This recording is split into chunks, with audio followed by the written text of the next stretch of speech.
Welcome to the 17th episode of the podcast. This is your proprietor, Tony Ortega, coming to you from an undisclosed location deep inside the interior of the Earth's crust, otherwise known as the underground bunker. Yesterday, we posted another great piece by former Scientology auditor and Sea Org member Bruce Hines. This time, Bruce had a bit of a bombshell for us. It turns out that in 1993, he was sent to a house in Los Feliz, California, to audit a particularly special person in Scientology's long history. And that's Mary Sue Hubbard, the third and last wife of founder L. Ron Hubbard, who had died some 7 years previously. For the first time, we get some idea of what it was like to audit the famous Mary Sue, who went to prison for her husband and at one time oversaw Scientology's vast spying network, the Guardian's Office. What a piece. And we couldn't wait to ask Bruce even more questions about it. Bruce Hines, wow, it's so great to have you back on the podcast. And once again, you have given us such an amazing piece written by you from your experience in Scientology. And this time, we got to learn what it was like to audit Mary Sue Hubbard. Thanks for coming on, man. Well, thank you. Thank you for having me. I have to tell you, I was so excited about this because that's Mary Sue Hubbard is an interesting figure for those who are a little newer to this whole thing. L. Ron Hubbard was the founder of Scientology. He had seven children in three different marriages. His third wife was Mary Sue Hubbard. Mary Sue Whip, I believe, was her maiden name. He met her. He had come out with Scientology in 1950. I mean, Dianetics in 1950.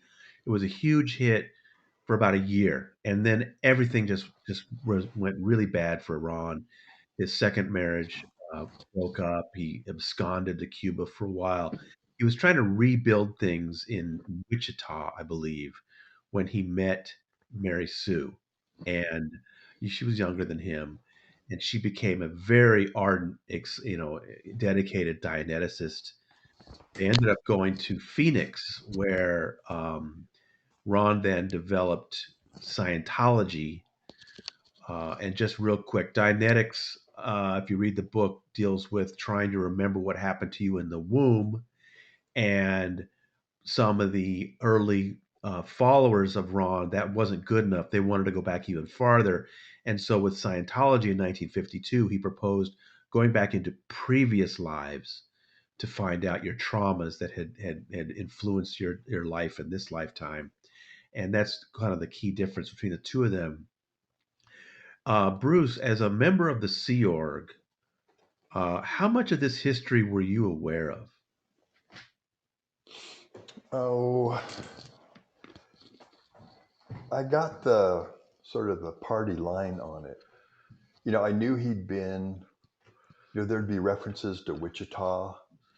But for example, I didn't know that, he lost the rights to Dianetics. And that was one of the reasons why he started Scientology, because Right. what was the name? Parcell or somebody got the copyrights or something. I don't know. So I didn't know all of it. I knew parts. I knew that he'd been in Phoenix. One of the reasons is one of the books that everyone reads is called the Phoenix Lectures, and there was some lectures he gave there. Right.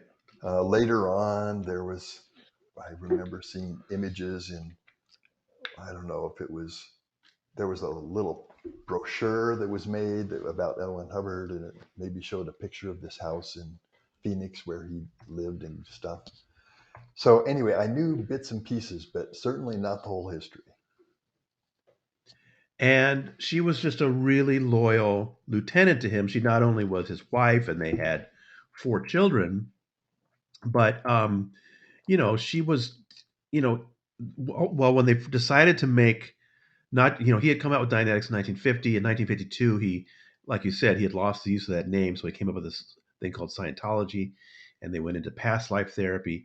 And then 1953, things still were not going well, and so he decided to try out the religion angle. He called it in a letter to one of his chief followers, let's try the religion angle.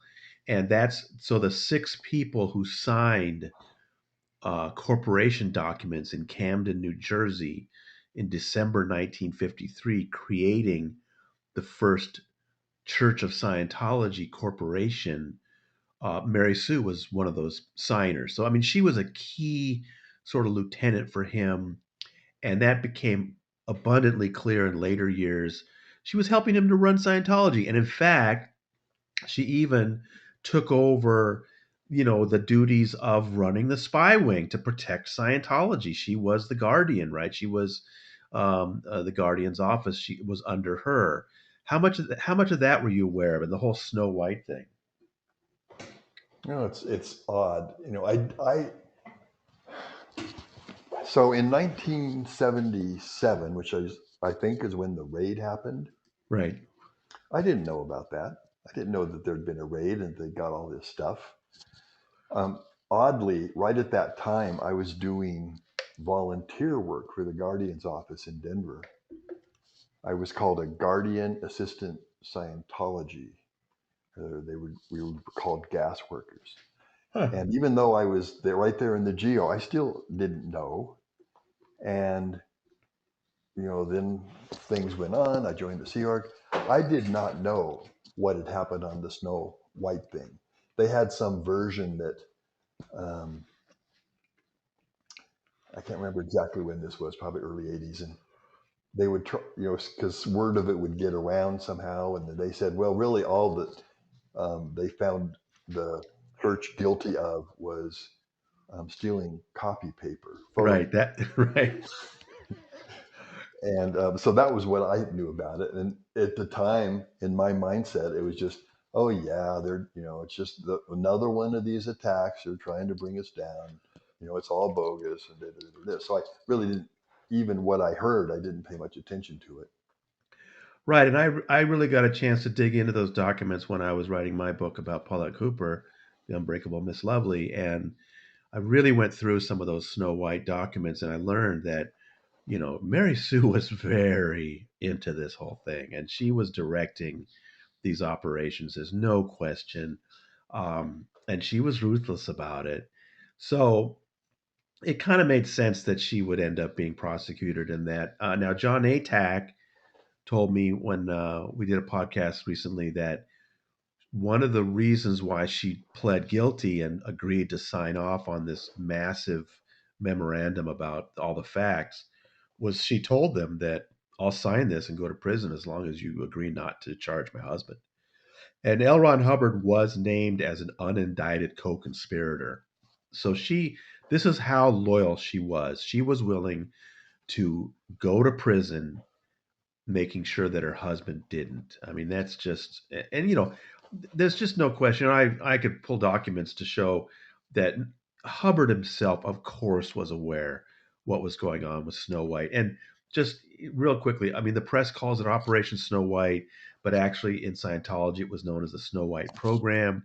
And this was, Hubbard was very concerned about all of the bad press that Scientology was getting. They were at sea at that time in the late '60s, and they felt that they could never come to land again because the U.S. and U.K. governments were spreading all this information about them. And so, if you look at the original Snow White document, which I have carefully, he basically instructs them: we need to go and find out what these governments have in their files about us. And there's a line in there where he says by any means necessary. So it's no question that L. Ron Hubbard himself conceived the Snow White program and gave them the green light to use whatever means they could. And so they infiltrated these agencies. They got people hired in these agencies. They burglarized these agencies. They wanted to see what the FBI and CIA and all these people what they had on Hubbard, and she largely directed that. So that's why she went to prison. Yes, you're not the only person who's told me that the story inside of Scientology was, oh, they got caught stealing copy paper at the IRS. I mean, the documents are there if you want to see just how nefarious this whole thing was, and she was definitely in charge with it. Now, what did they tell you about? What were you aware of?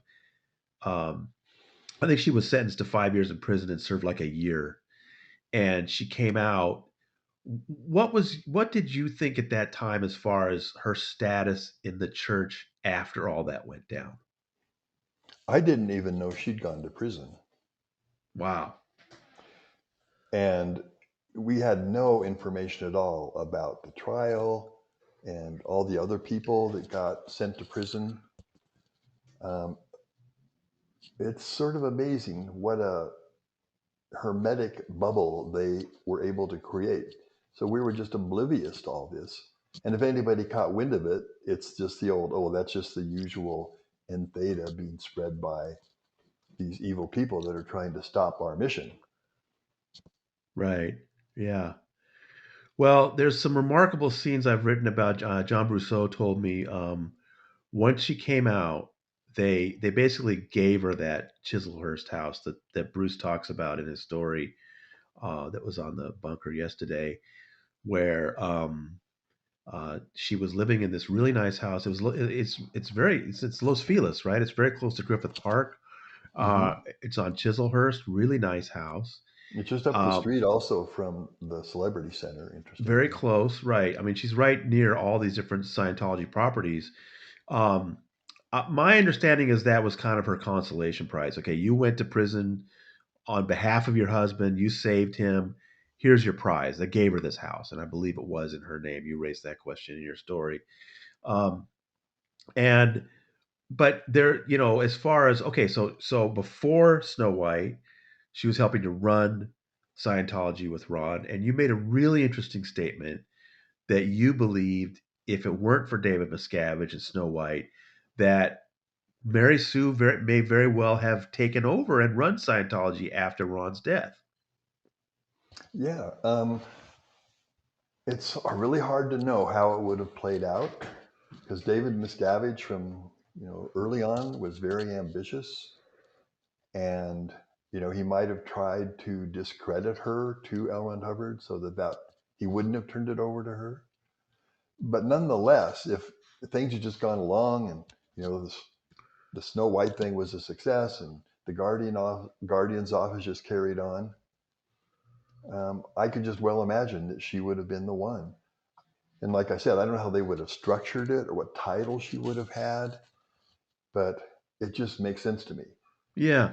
Well, there's still a lot of admiration for her among Scientologists and former Scientologists. There's absolutely nothing about her on the Scientology website today. I mean, Yeah, they pretend she never existed now. yeah. Well, I got an email, someone who read the article that was on the bunker yesterday. And this was a person who had worked directly with her for a number of years, both on the ship and after, and just had very favorable things. Some things about her. An example was she was married to a person who was a regular Sea Org member, and he was getting no sleep and was harassed and was always in trouble. And Mary Sue made sure that they got regular sleep and regular hours, and they would get their day off. They got a day off a week, which was way more than the Sea Org members were getting. And that she really took an effort to take care of her staff. And other people I know who were in the GEO corroborated that. Yeah, I think John Atack and I had talked about this a couple weeks ago. There's some really interesting parallels between Mary Sue Hubbard and Shelley Miscavige that other people have noted what you just said, that Mary Sue was seen as kind of a ameliorating figure, that Ron could be so harsh, and she would make sure that people were actually treated okay to kind of be a buffer from Ron. Yeah, and Shelley did that too. Even though Mary Sue, obviously from the documents I have, could be a pretty ruthless leader of the GO and go after enemies and stuff like that. And then people tell me that about Shelley, that Dave goes through and beats people up, and she's there to kind of calm people down and try to. And she would, she would try to move people around so they'd be around her husband less. And so it's interesting that they both kind of played that role. And then Ron went into hiding and just never saw her after 1980. I think the Christmas 1979. was the last time the whole family was together. Oh, that's interesting. So, I mean, Quentin had killed himself by then, but I've seen a photograph from that Christmas. The remaining Hubbard family were all together, and then in February 1980, Ron went into permanent hiding, and nobody saw him. I mean, he was with Pat and Annie Broker. There was Sarge at the ranch in Creston, but he, his own children, his own wife, never saw him again after February 1980, and then he died in 1986. So he was the one in hiding, while Mary Sue had come out of prison and got the Chislehurst house. But with Dave and Shelley, it's the other way around. It's Shelley who's in hiding because Dave put her there. But it's interesting some of these parallels. So Mary Sue's at Chislehurst. It is a very nice house. I've been there myself. You described it well in your piece. Um, I mean, as a Sea Org member, you were used to some pretty meager surroundings, right? This must have seemed like a really nice house to you. Oh, it did. When I first got there, I went, "Whoa, check this out!" I mean, seriously, it was, and it's in a really nice area. There's different parts of Los Feliz, but this is like I said in the piece. Evidently, Stevie Wonder owned a house right across the street. This was an area where there were these mansions, basically. And when I first saw that, oh, this is where I'm going to be auditing this person, it was quite a culture shock. Well, this was around 1992, 1993 that you were interacting with her. Yeah, the first time was in '92, and I think when I started going to the house was in '93. So 1993, you're going to the Chislehurst house. She died in 2002, but when you saw her in 93, you made it sound like she was already really having some health problems. Yeah, she definitely was. The term they used was chronic bronchitis. It may be called COPD these days. I'm not sure. Right. But yeah, she was definitely limited in what she could do physically and had to rest a lot. And um, I don't know what medication she was on or anything. Probably not much since they're so against it. I think she had some kind of inhaler, maybe prednisone or something. I don't know what, but yeah. But anyway, she was not doing well physically at all. And you also mentioned that about her dog. She loved her Shih Tzu. Now, this I don't think this can possibly be the dog that later outlived her by 10 years. It must have been a previous one that you were seeing in 1993. But she did love her Shih Tzus, didn't she? Oh, she really did. And I had the idea from, I think, Neville Potter that she liked that particular breed. I think earlier she had corgis, like the Queen or something, Uh huh. but somehow she got on this particular breed, the Shih Tzu breed, and she adored it. Right.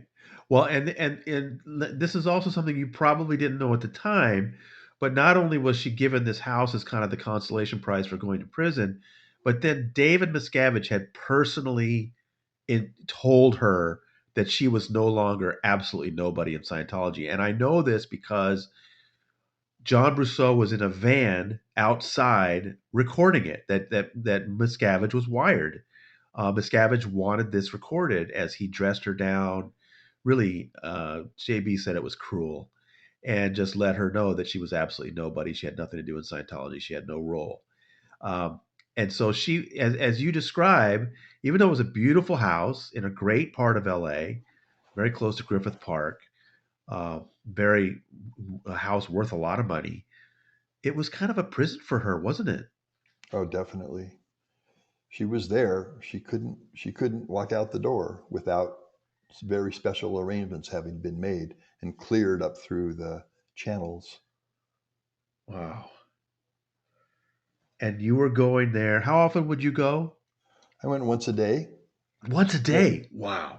yeah, well, and it was 5 days a week. We didn't do it on the weekends, and then I would go up to the base during the weekends usually, and then but at Monday through Friday, I can't remember. It was like at 1 o'clock or something, and then I would go and give the session, and those sessions, when you're at that level, they tend to be shorter than when you're on a lower level of Oh, the. really? Oh, huh, okay. And so, I'd audit her probably half an hour to an hour a day, something like that. And there was always a little sort of social chat time before and a little bit afterwards. But can So you give me some sense of those social chats, what they were like? might talk about the weather, or we'd talk about what was that stuff they sprayed? Methyl? No, it was this chemical they were spraying around to kill fruit flies. I don't know. Uh-huh. There was a whole period in the early '90s when the city of LA was trying to get rid of this fruit fly infestation. They were spraying this stuff all around the environment. So we talked about that and joked how they said, like, it's safe, don't worry about it, it's safe, but don't let your pets be exposed to it. um, she would talk a little bit about some of the people that she'd worked with earlier. She still had some contact with. The name Nikki Merwin, I think. I don't know much about that person, but Okay. Yeah. um, I think that was she would maybe been in the Geo earlier. I seem to remember how she felt that Jane Kember had been very unjustly treated or something. Interesting. Jane Kember was the leader of the Guardian's office, working from worldwide in London or in the United Kingdom. Was I can't remember if she was in London or if she was at St. Hill. But do I you think she know was at St. Hill. St. Hill? So Jane Kember is an interesting figure. I believe she was born in either Kenya or Zimbabwe. I can't remember which Rhodesia, I guess. Well, I can't remember which one. Hmm. But she was this ruthless leader of Scientology's worldwide spy operation. And when the FBI raided Scientology in 1977, they charged 9 people in the United States uh, with this, including Mary Sue Hubbard, but they also charged 2 in the UK, including Jane Kember, and so she had to be prosecuted separately. But they ended up with 11 people going to prison, including Jane Kember. But she's a fascinating figure, and I anyway, that's interesting that she felt that Kember was mistreated. Yeah. Wow. Did she ever say anything about David Gaiman? No, not that I remember. Okay. Um, I interestingly, I audited Neil Gaiman once at Flag. What year was that? Oh, it must have been about 1980, 3 or 4. Wow. See, I've heard conflicting things about, well, maybe not conflicting things, but just sort of partial things about Neil's involvement. I knew that he was very involved in the 80s. Neil Gaiman, the world famous fantasy and sci-fi author, his whole family. I mean, his father David Gaiman was the most prominent Scientologist in the United Kingdom. His mother is still a big donor for the church, spending millions on Scientology. His sisters are very prominent. His one sister's in the Sea Org, the other one is a very prominent Scientologist in the United Kingdom. His nieces and nephews. His nephew was in the first marriage legally made under Scientology in 2015 or 2016. I mean, Neil is surrounded by hardcore, longtime Scientologists, but he has left. But one person was telling me they thought he was the ED of Birmingham at some time at one point, which means he literally ran the Birmingham org. But I had not heard that he got uh, something at what did he do at Flag? Well, gosh, it might have been. See, I definitely know that he had completed OT3, Okay. and so that's pretty high up for Yep. Yep. the your run of the mill Scientologist. And he was there, and it might have been what they called.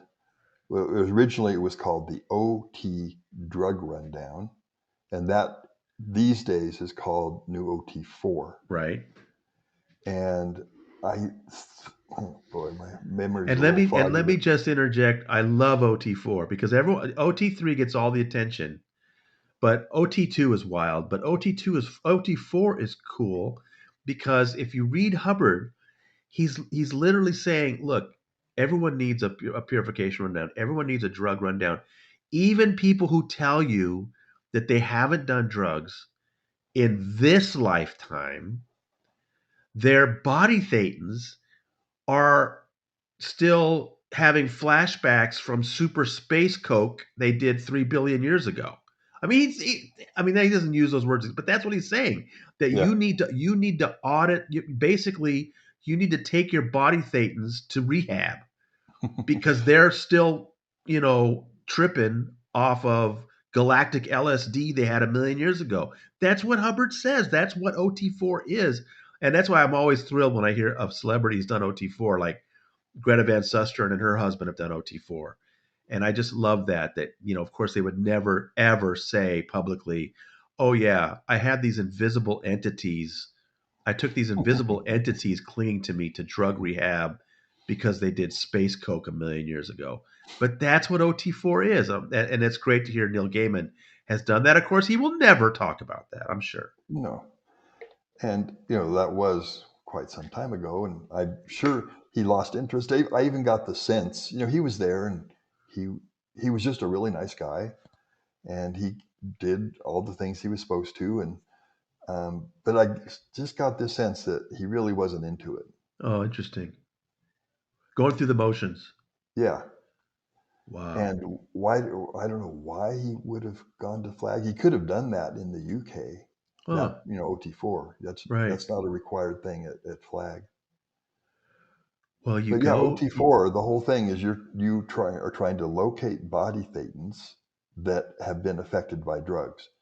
And that includes drugs that someone took this lifetime, but also it would go to effects of drugs from earlier on, way on the past track. Exactly what I was saying. Yeah. Well, that's wow. That's fascinating. Neil Gaiman did OT. Listen, Bruce. The reason he was at Flag to do OT4 is that's where you get the most standard Scientology. Well, supposedly, yeah, that was the PR. That Exactly. was Wow. Okay, so we got on a little tangent there, but what about Mary Sue's case? I know you don't want to talk about things she said in auditing, but what can you tell us about her case? she was just a pretty much average. I audited people for years that were on the levels of uh, OT3, OT4, OT5, OT6, OT7, OT8. And so I had a lot of experience with that.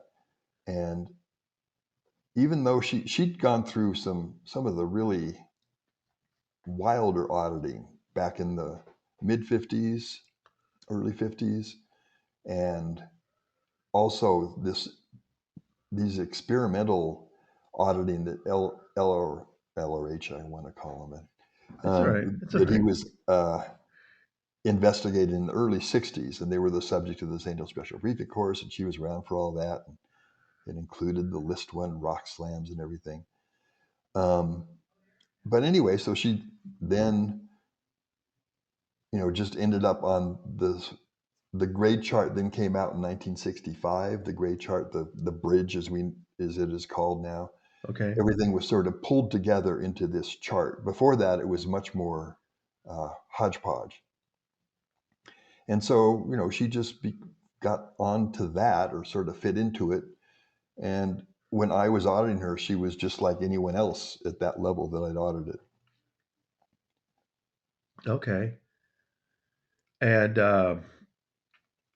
I probably the most mind blowing thing you had in the story was that she told you that after Ron died, his Thetan came and apologized to her. Yep. It's How did that she. come up? How did that even come up? I don't know. It's probably one of these. We're just talking one day before a session, and I can't remember specific words, but I definitely got from her the idea that uh, he hadn't really abandoned her, and th- definitely that she still believed in what he did, and she still viewed him as the guy that came up with this technology that was going to save the world. And again, she didn't say the words, but the idea that probably he had to do what he did because of circumstances, security reasons or whatever. And then it probably in a conversation about that is when she said that when he passed away, he did come and he did apologize to her. Wow, that's amazing. Yeah, it was pretty amazing. But for someone, it is like, you've written a little bit about the OT phenomena, and Jeff Hawkins talked about it, and Right. it was for a Scientologist. That's sort of particularly an quote unquote OT Scientologist. That's the kind of thing that didn't seem like that big a deal, except for the fact of the apology. Right. I mean, he certainly owed her one. I mean, just, Boy, did he! I I mean, mean, she deserved what she got. She really did. yeah, But she didn't deserve to be treated by her husband that way. yeah. And I mean, his kids, I don't know. It's so strange just to disappear. I understand he didn't want to be uh, served lawsuits. He didn't want to get criminally prosecuted. He felt he needed to be in hiding, but he just abandoned his wife and kids that way. Very strange. Of course, none of them are mentioned on Scientology's website today. You can't find anything about his first wife, Polly, his second wife, Sarah, or his third wife, Mary Sue, or any of his children, Nibs, Katie. Uh, uh, oh, I'm blanking on the child he had with Sarah. Gosh, this is terrible. And then the four children he had with Mary Sue. None of those people are mentioned at all. As far as the church is concerned, none of them existed. It's so strange. Yeah. What did you hear about the family when you were in? Well, I didn't know about Quentin's suicide at all. Okay. I didn't know what happened to him. But I audited Arthur at the Celebrity Center quite a lot. Okay. I don't. I got the idea he kind of dropped away, but he was still involved in. And I audited him a fair amount. I also audited Suzette briefly. She had just she took off from the Sea Org. The term is blow. She blew, Right. and she was trying to sort things out with Guy White at that time. I don't, I didn't really follow it much after that. So I knew them, and I Okay. knew that Arthur was out there and was being an artist, Right. and people in RTC were still talking to him, and they were trying to get him to be sort of a good artist, that did wholesome things. Arthur had a thing where he would take some of his own blood. He would make Yep. this sort of nice pen and ink drawing of a pretty girl, and then Right. he would spatter his blood onto the thing. And Mike Yeah. Sutter from RTC would come down and talk to him and try to tell him how he shouldn't do that. Well, let's just real quick for the record, because I'm sorry I blanked on that name. We'll run through it real quick. Hubbard's first wife was Margaret Polly Grubb. They were married in 1933 and divorced in 1947. They had a son, L. Ron Hubbard Jr., that they usually called Nibs. Later in life, he changed his name to Ron DeWolf. They also had a daughter, Katie, Nibs' sister. She died just in 2010. Hubbard's second wife was Sarah Northrup, and he married her in 1946 while he was still technically married to Polly, whose that marriage didn't end until 47. So he was technically a bigamist. They were divorced in 51. They had a daughter, Alexis, who was born in 1950. Then Hubbard married Mary Sue Whipp in 1952. They had two sons and two daughters, Diana in 1952, Quentin in 1954. He committed suicide in 1976. Suzette, born in 1955, and Arthur, born in 1958. Diana is the only one who's still, in Scientology. She's in the Sea Org. She's at in base. They trot her out occasionally. Like I said, Quentin died. Suzette and Arthur both live in Los Angeles. They're both, I guess, out of Scientology. They're not speaking. Although Arthur has started blogging, I've noted this at the bunker, and I've checked. He's still writing more entries. He's basically he's basically kind of trying to rehabilitate his dad in early Dianetics. Uh, he, he sounds a lot like other independent Scientologists. Uh, and I wonder if he's going to try to do more with that at some point. I think people would be interested to see what he has to say. It's kind of a odd blog he's writing. So Really, that's I the didn't know that. yeah, that's the state of the family. Um, but then yeah, so you got to audit Mary Sue Hubbard. The whole just that concept still just amazes me. Yeah, it was quite a thing at the time. And yet you felt like you were relieved that it didn't get you in more trouble. Explain that. Well, often, so there's this piece of information, this datum in Scientology technology that a person can get into what they call ethics trouble. That means that it's deemed that they did things they shouldn't have or withheld something they shouldn't have. And so they then, um, and it could take on a lot of things, but they're being handled with their ethics technology. It's a whole different thing than regular auditing or anything. But there's a datum that if a person gets an ethics trouble, or if they go out ethics, as they say, there had to be prior errors in their auditing or in their handling with the technology that they refer to as the tech. And so whenever someone gets in ethics trouble like that, you're supposed to go look at their auditing and dig through the folders and find out. So how was the auditing done incorrectly? And it's always viewed that it's not the technology that's wrong, it's only the application. The person who's doing it made a mistake. And Right. so, um, I've seen it time and again. There will be some sort of person and someone of some standing, and they get into ethics trouble. They find out that they had an affair or something, and then they'll go back into their auditing folders and say, "Oh," and they're almost obligated to find some error because Hubbard said there would have to be an error. I see. And then the auditor and probably the case supervisor also would then get in trouble, and depending how severe and everything, um, they have to do some kind of correction. They might have to do a retrain of their courses or something.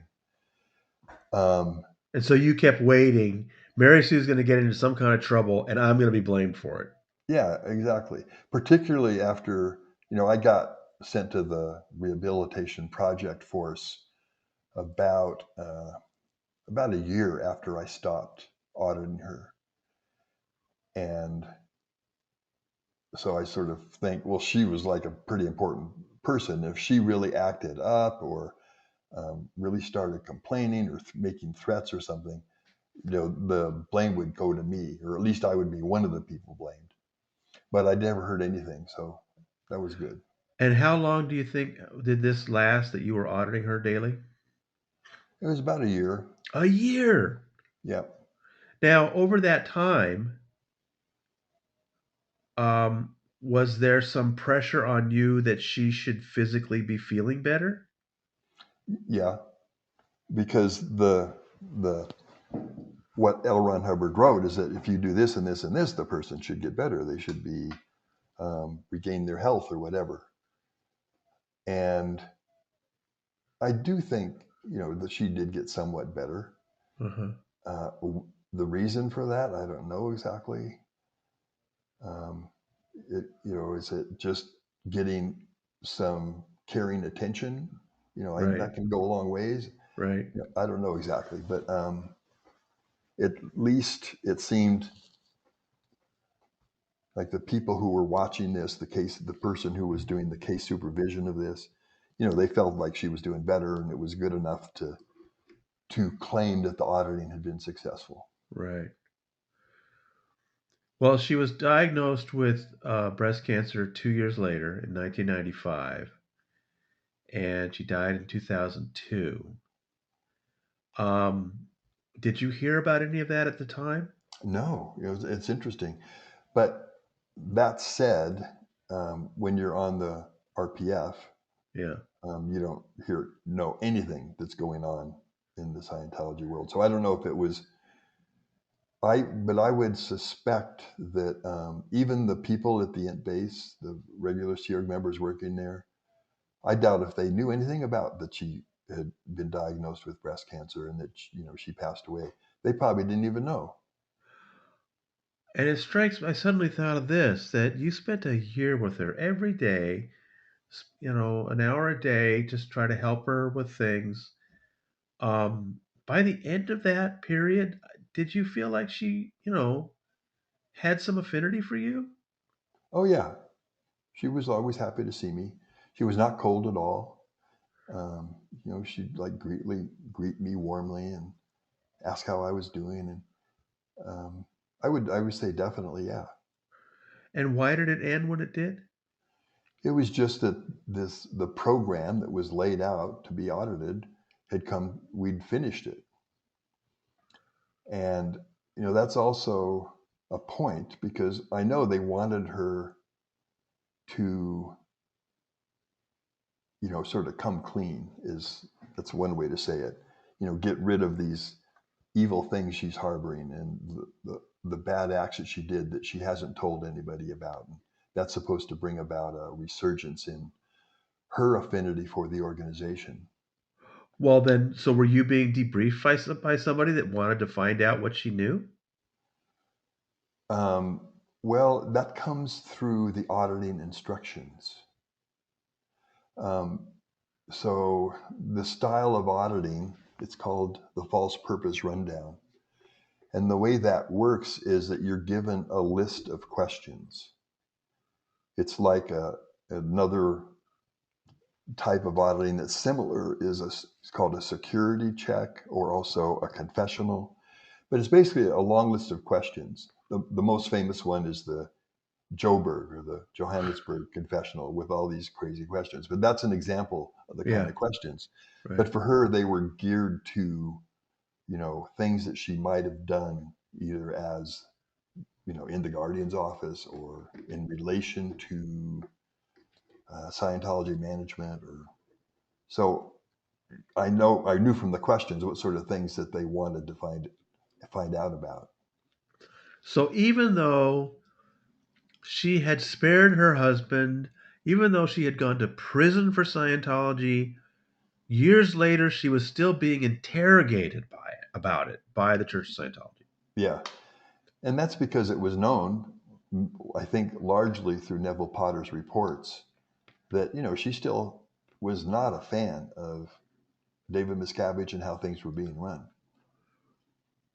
She was involved in Scientology management for a long time, and she didn't think that whatever she knew about what was happening, she had some information. I'm not sure where she got it exactly, but maybe just from seeing the international events. But she was not in agreement with everything. When I was writing this piece, I started to wonder, like, because my recollection isn't that great for that long ago, 30 years or whatever. But I mentioned that she was quite favorable about the Church of Scientology getting tax exemption from the IRS. Right. And so there she's actually speaking positively. And that might have been something where whoever was monitoring this, because I don't know where I would write reports every day, they go in the folder and then um, I don't know who would look at them or get informed about them. But that might have been something that they said, okay, so we're making some progress here. She's actually saying something good. Yeah. I don't know that for a fact, but I kind of wondered, like, why did they decide that the auditing was successful, quote unquote? Wow. That's and were there many overt mentions of Miscavige that you can relate to us? From her, Yeah. I mainly heard it from Neville. Ah. She didn't really say it to me directly. Um, if it came up in a session, she might speak in general terms of how she wasn't in agreement with something. Hmm. But it was Neville would talk to her, and I think she would confide in him a bit. And so we would talk. Neville and I would talk outside of, where she would be in someplace else in the house, or we'd be walking outside or something. And so he talked about how she was critical of Miscavige and what he was doing. So after a year, that ended, and like I said, she developed breast cancer, and she died in 2002. And like I said, I doubt it was the same Shih Tzu that you saw, but by then she had a Shih Tzu that she named Tizu. That's just the last three letters of Shih Tzu is TZU, and so that was the dog's name was Tizu, and it was pronounced that like I just said. And in her will, she said that as long as Tizu was alive, she wanted that house kept the way it was so that she might be gone, but at least he still has his house. Well, that dog lived until, let's see, 2012? Yes. That dog outlived her by 10 years. That's just crazy. And I found out about this. I broke this story in August 2013 that Tizu had finally died in 2012, 10 years after Mary Sue did. And so finally, the family was putting the house together to sell it. And I mean, my impression is that the kids got very meager um, uh, payments out of, when Hubbard died and from Scientology, and that this was a chance for them to finally get some decent money, was to sell their mother's house. And so I broke that story in August 2013 that the family was getting the house ready, and then they pulled it. They changed their mind and waited another year. One person that was involved told me they didn't like my story, whatever, but maybe it just wasn't a good time to put a house on the market. But they did wait a year. They put it up, and I think they did end up selling it for like $2.5 million. Some Asian couple, I think, bought it. It was a 3155 square feet house, 30,155 square feet, 4 bedrooms, 3 bathrooms, nice swimming pool. As I said in 2013, Tizu had it good. Do you know who stayed in the house and took care of the dog? Well, I mean, you were there. You named the people that were working there, Neville Potter and those and the others. And as far as I know, the team stayed in place even after she died. Wow, that's pretty amazing. Yeah, and that I don't know if Neville was still there, but there was some crew there, some one or two people taking care of the house, taking care of Tizu for 10 years. I just, you can say what you want about joining the Sea Org. It's really dumb. But when you do it, you think you're serving some really high purpose here. You're Right. sacrificing your life because you're going to help, actually save the planet from its own self destruction. And so someone who joins a Sea Org for that, and then they end up taking care of a dog for 10 years. It's a, It's a good so, point. because it would have had to have been a Sea Org member, I think. They wouldn't have just hired anybody to go in. I think you're right. I think it must have been. And yeah, at one point I just thought it was very poignant that in that I think it was in that house, Christmas '79 was the last time the family got together. and there's you can find a photograph of it, and I just thought there was something interesting about that. I think I at one Oh, point that's where the photograph was taken? that's I believe so that the last time the Hubbard family was together was at the Chiselhurst. Well, no, that can't be right because she went to prison in '80, so I'm wrong about that. Well, it might have been up in the Palm Springs area, Um, Rifle or wherever it was where yeah, I'm wrong he had about a that. house. You're right. So wherever they were in '79 couldn't have been the Chiselhurst house, but wherever they were in '79 was their last Christmas, and I just thought that was there was something kind of sad about that. You know, Yeah. Arthur and Suzette and Diana and Ron and Mary Sue before he went Jamie would off. probably know. Yeah, I don't know where they were, but I've seen the photograph where they were together that last Christmas. But wow, you've really given us a view into what it was like once she was in exile. Yeah, I wanted to, because I didn't know how many people knew much about her. Or I certainly didn't. So I thought I'd at least pass on the bit of firsthand knowledge I had. Well, like I said, I think people there's still a lot of warm feelings for her from Scientologists. Um, and I think she's an interesting figure that way because she there is an interesting recording. It's kind of rare.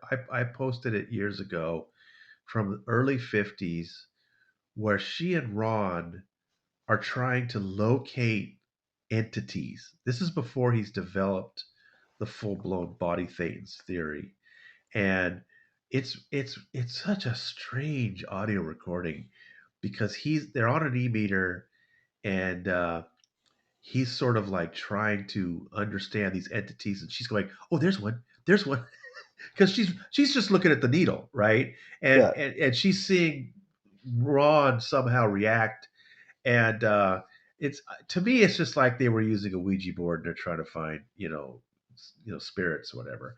uh, exactly.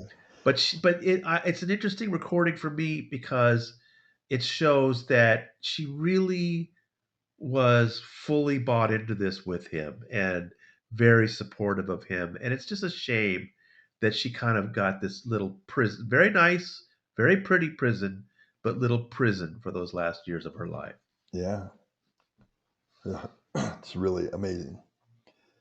But still, it went from whatever, 1980 or 81 up to 2002. That's a long time to be. 22 years, yeah.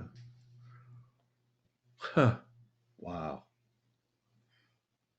Well, and then anything else you had you could think about that whole episode that you want to tell us about? Well, let's see. Kind of came up with everything I could remember. Um, Here's Neville's an interesting character. I mentioned him. Um, and he had been an auditor himself and did actually audit her with L. Ron Hubbard supervising that auditing. Oh, So that was he it. was, Oh, yes, that was interesting. You were telling me, so that was the early '80s, right? yeah, According to her files, in the early '80s, yeah, it Neville might have was been auditing her. 1980, 81. I'm not sure, but I Okay, thought it was during the time where the conviction was being appealed. okay, so Neville was auditing her, and Ron was basically CSing it, right? He was Yep. sort of managing it from above. And tell me a little bit more about that. Well, so what the case supervisor does is they read every single session and then they give a grade to the session. And it can be very well done, which is what you hope you'll get. Uh huh. And that's usually written VWD.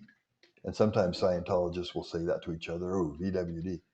Um, and or it can be just a well done, and that's pretty good, but that means you made a little goof. And then there's well done by exam, which means basically the auditor fucked it up, but somehow when they went to the examiner, the person being audited went to the examiner after the session, they still had a floating needle. And then the worst one was flunk. Anyway, Uh, the case, and then if you got a flunk, like you were as an auditor, a serious cramming order you had to deal with.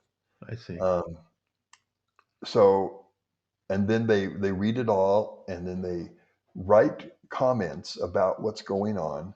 So it's on a sheet of paper and the CS writes this grade of the session at the top, and then all these comments of what the case supervisor thinks, um, should be done, or observations made about what happened in the session, or what should happen in the next session or something, and then writes out the instructions for the next session.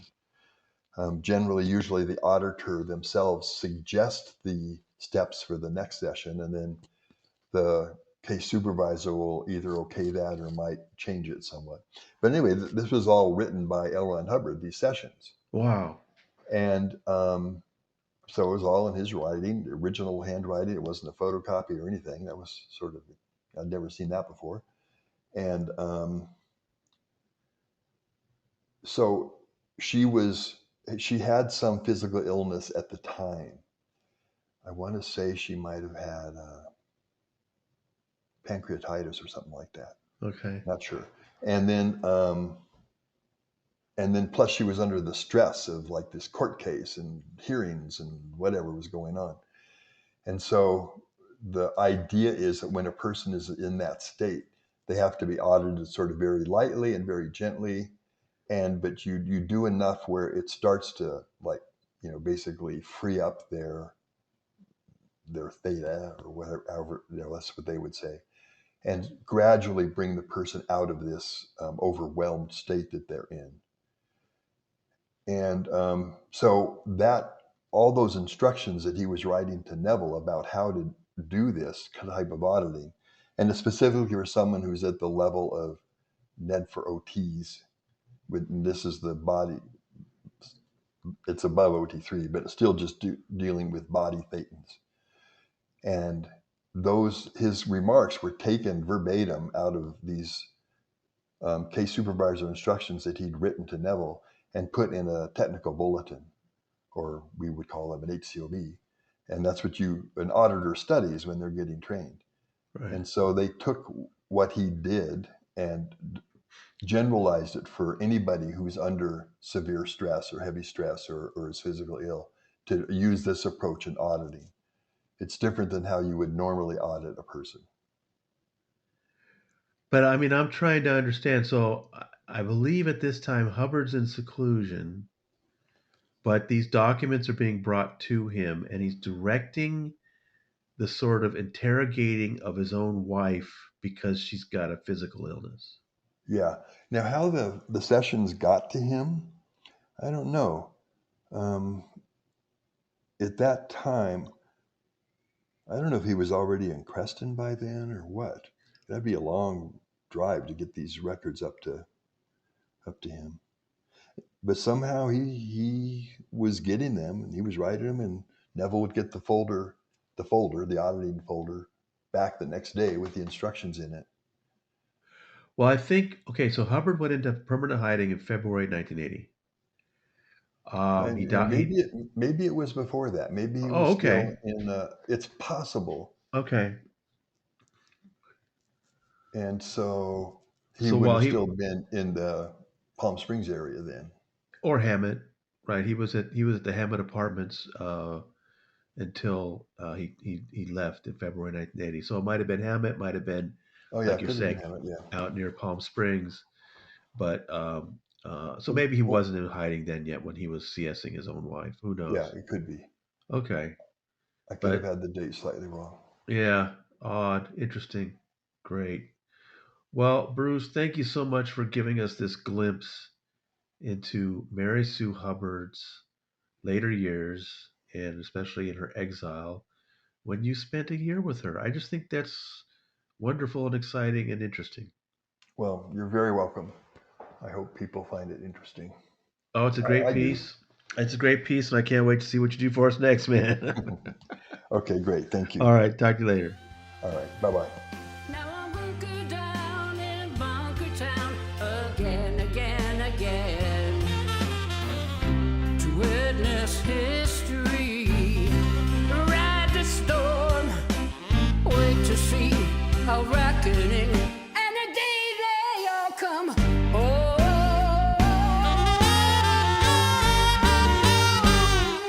but I'm hunkered down in bunker town again, again, again.